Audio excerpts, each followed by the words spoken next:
نبی کریم صلی اللہ علیہ وسلم کی مدینہ ہی میں خواب میں زیارت عطا فرمائی۔ ہمارے بہت سے بزرگ ہیں، مجھے ایک بہت بڑے اللہ والے تھے، بوڑھے سے تھے درویش، مجھے کسی جگہ باہر ملک میں ملے تو انہوں نے مجھے یہ جملہ حزب البہار کے ساتھ فرمایا تھا۔ وہ اشعار یہ ہیں: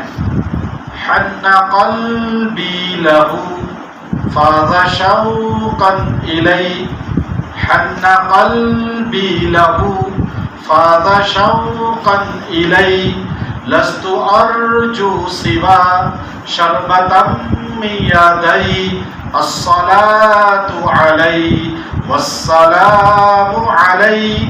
الصلاة علی والسلام علی،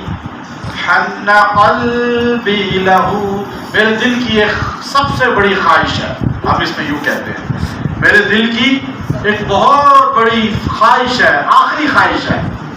حن قلبی لہو فاض شوقا الی، اور یہی میرا شوق ہے، یہی میری سب سے بڑی خواہش ہے، کیا؟ لست ارجو سوا،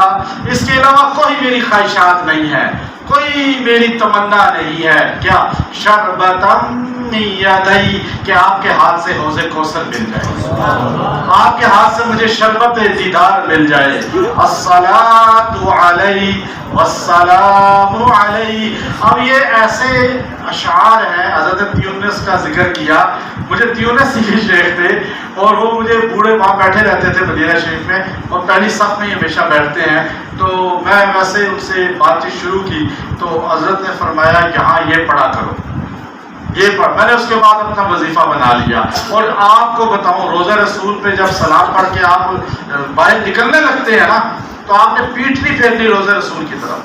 آپ نے اسی طرح پیچھے دیکھتے دیکھتے یہ کہتے کہتے دروازے سے باہر نکلے، آپ کو اسی رات زیارت رسول ہو جائے۔